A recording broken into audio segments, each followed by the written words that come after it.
자, 내란 혐의 재판 영상이 공개가 되면서 또 많은 국민들이 좀 이 재판 지기현 재판부에 대해서 굉장히 분노를 좀 하고 있습니다. 정말 이례적인 거는 확실한 것 같은데요. 추가 재판 일정을 잡으려고 하는데 변호인이 힘들다라면서 항의를 하니까 마음이 약해져서라고 하면서 취소를 한다든지, 예, 그러면서 재판이 또 계속 지연이 되고 있는 거 아니겠습니까?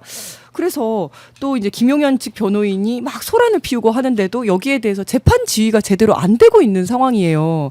이거 좀 어떻게 보셨습니까? 전 진짜 너무너무 답답했고요. 뭐 다른 이제 방송이라든지 여러 가지에서 그 얘기가 나왔지만 사실 우리 지기현 재판장하고 저는 오랜 인연이 있습니다. 고등학교 때부터 같이 공부를 했던 친구이고, 제가 지기현 재판장이 진행하는 재판에 현장에 직접 변호사로 간 적은 없어요. 네. 예, 그런 적이 있으면 사실 오히려 더 불편했을 텐데 굉장히 재판 진행을 잘한다라는 여러 가지 평가를 제가 지금까지 들었었어요. 네, 네. 그런데 그러면 지기현 재판장은 이제 그 양 당사자의 이야기를 잘 들어주는 이것을 재판의 어떤 중요한 재판 진행의 핵심이라고 생각을 하고 진행을 했던 것 같은데, 이거 지금 내란 재판이잖아요. 네. 형사 재판이고요. 조금 더 엄격하고 조금 더 진중하게 할 필요가 있는 재판에서 조금은 안타까움을 느끼거든요. 네. 특히 이제 이진관 재판부라든지 이런 우리 한덕수 총리에 대한 재판에서 어떤 증인 신문이 나왔을 때 핵심적인 내용에 대해서 재판장이 질문을 하잖아요. 네. 우리 재판장의 질문, 그리고 배석 판사도 질문을 굉장히 예리하게 하더라고요. 네. 그 재판장의 질문이 결국 우리가 변호사로서 보면 재판장이 이 재판에서 가지고 있는 어떤 가장 중요하게 보는 점이 무엇이다라는 거를 파악하는 그런 부분인데, 이게 지금 지기현 재판부에서 그 재판장이 질문을 하지 않습니다. 네. 네. 저는 그 부분이 굉장히 납득하기가 좀 어려워요. 네, 어렵고, 네. 변호사의 직업적 공적인 입장에서는 그렇고요. 다만 한 가지, 국민들이 이 재판들을 다 지켜보고 있다는 점. 네. 예. 이게 우리 현재, 과거에는 이런 어떤 재판이 이루어지면 국민들은 그걸 알지 못했거든요. 네. 기자들이 서술하는 것을 보고만 그냥 그렇죠. 짐작만 하는 건데, 지금 이제 재판이 중계가 되면서 이 재판을 국민들이 지켜보고 있기 때문에 향후 사법부에서는 지금 이 재판이 어떤 문제를 가지고 있는지 정확하게, 국민의 눈에 이상하게 보인다, 사법부의 눈에서는 이상하게 보이지 않을까? 그 부분이 가장 중요한 어떤 부분이 된다고 생각을 합니다. 맞습니다. 그러니까 이게 중계가 되지 않았으면 네네. 우리는 몰랐을 그러니까요. 거잖아요. 네. 그리고 뭐 사법부에서 볼 때는 아니 이게 뭐 어때서 이렇게 생각할 수 있는데, 그만큼 국민과 사법부의 법관장이 이렇게 괴리가 되어 있다라는 거를 네네. 보여주는 거거든요. 중계되기 전에는 저도 뭐 이제 다른 곳에 가가지고는 지기현 재판장이 그렇게 진행을 할 리가 없다. 굉장히 그런 이제 옹호를 잘한다더라. 한다고 네. 예, 그런 이야기까지 들었었는데, 중계가 돼버리니까 이제는 그런 부분에 있어서는 뭐 모든 국민이 알게 봐버렸잖아요. 되는 거죠. 예. 이참에 저는 모든 말씀 김정환 변호사님 말씀이 다 맞고요. 네. 근데 사법개혁이 우리 이제 좀 네. 추진하고 있잖아요. 네네. 사법개혁하는 김에 모든 재판에 대해서도 이런 식으로 다 중계를 네. 하도록 사법개혁을 하는 것이 굉장히 중요하겠다라는 네, 네. 생각이 듭니다. 일반 네. 재판도 국민들이 봐야 돼요. 네, 맞아요. 맞습니다. 네. 자, 그리고 한 가지 걱정되는 게, 지금 윤석열 구속 기간 만료가 1월 18일인데 그때까지 지기현 재판부의 1심이 끝나지 않을 것 같습니다. 그러면 결국은 석방이 된다는 말인데. 저는 이게 제일 잘못된 것 같아요. 네. 지금 말씀하신 우리 그 위원장님께서 말씀하신 부분, 그러니까 끝나지 않을 것 같아요. 아니, 현재 대한민국에서 진행되고 있는 가장 중요한 재판을 시기에 대한 약속조차 지키지를 못했어요. 그러니까요. 이게 문제인 거예요. 예. 네. 올해 안으로 끝내야 된다라는 어떤 그런 국민적인 어떤 동의가 있었고, 네. 거기에 대해서 1차적으로 약속을 했음에도 불구하고 증인 신문이 늦어지고 이런 부분에 대해 재판 진행과 관련된 문제가 생긴 거거든요. 네. 이거는 오히려 정말 사법부에서 아주 중요한 문제가 발생했다라는 인식을 할 필요가 있다고 생각합니다.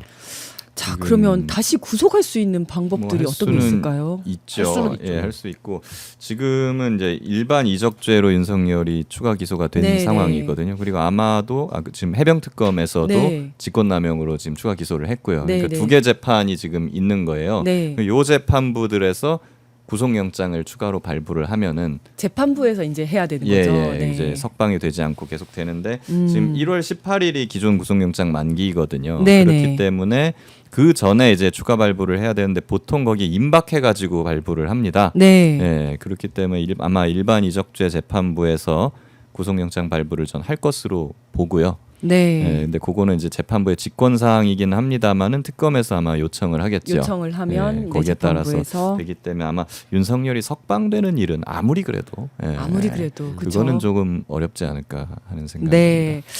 그 알겠습니다. 청취자들 이제 잠깐 한 가지 설명을 드리면 그러면 구속기간의 제한이라는 건 왜 생긴 거냐? 이게 형사소송법이 1954년에 만들어질 때부터 생기거든요. 네. 이게 사실 일제시대에 대한 반성에서 나온 굉장히 대한민국 형사소송법의 그 인권 친화적인 조항입니다. 네.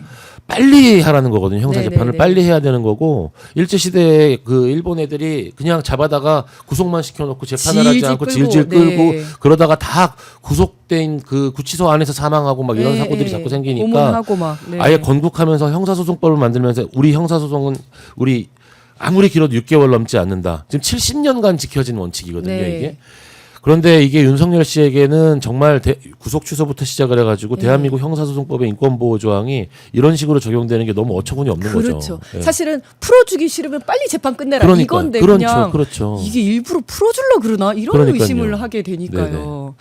자, 그리고 이제 내란 전담 재판부 이야기도 좀 나오고 있는데요. 이게 이제 박성재 전 법무부 장관 등이 영장이 이제 연이어서 기각이 되고 하면서 이 내란 전담 재판부 설치 주장이 처음에 나왔다가 잠깐 들어갔다가 지금 다시 나오고 있습니다. 여기에 대해서는 어떻게 보십니까? 예, 이 재판부가 내란 전담 재판부가 종류가 3개 있습니다. 네. 보면은 영장 전담 재판부가 있고요. 1심 재판부가 있고 2심 재판부가 있는데 네.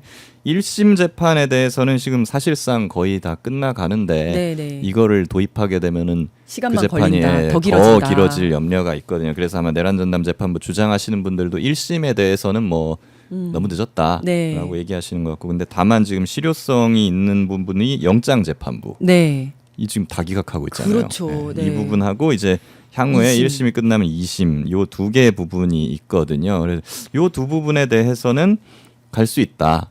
실효적으로 네네. 갈 수 있다라는 생각은 듭니다. 이제 다만 요 부분도 일종의 양날의 검이 될 수는 있을 것 같아요. 예, 사실 제일 좋은 거는 일반 법원에서 영장을 발부를 하고 네. 직위원 재판장이 유죄 엄벌 판결을 하는 거죠. 네. 그렇게 하면 이제 소위 말하는 보수에서 지금 직위원 추종하는 그런 사람들도 네, 네, 네. 납득을 할 거니까. 네. 근데 이제 전담 재판부로 가게 되면 그 사람들이 이건 재판 다 무효다라고 하면서 이제 정치 쟁점화를 할 것이기 때문에 네. 그 부분에 대해서 한번 정무적으로 생각해 볼 필요는 있다라는 주장이 일각에서 제기되는 거죠. 네.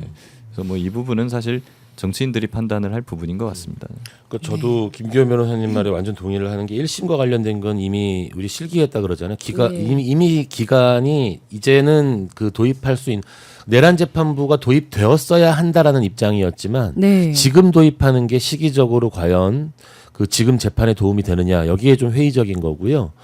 그리고 그 재판부와 관련돼 가지고 결국에는 인적 구성을 무작위로 해야 된다라는 어떤 그 부분에 대해서 정치적인 공격의 그 대상이 될 수가 있잖아요. 네. 지금 국회의 어떤 추천권 이런 거를 배제하는 어떤 최대한의 공정성을 갖춘다 하지만 그 인적 구성과 관련된 부분은 내란 재판부의 어떤 그 법률 내용에 집어넣는 순간에 분명히 공격의 대상이 될 거예요. 그러니까 2심을 가더라도 제 생각에는 전 그렇게 생각을 해요. 그러니까 다른 재판을 다 배제하고 이 사건만 전담할 수 있도록 하는 그러니까 네. 조금 약간 완화된 수준의 내란 전담 재판부가 필요하지 않나 저는 그렇게 생각을 하고 있습니다.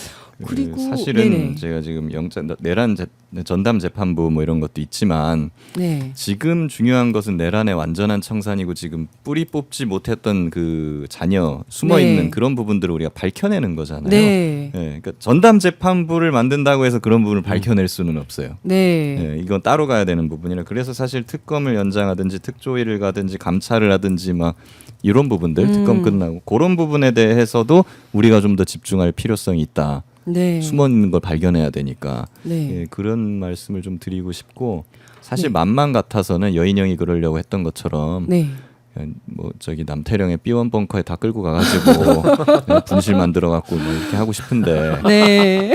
아 진짜 좀 뭐 근데 뭐 우리는 이제 법을 지켜야 되니까요. 예.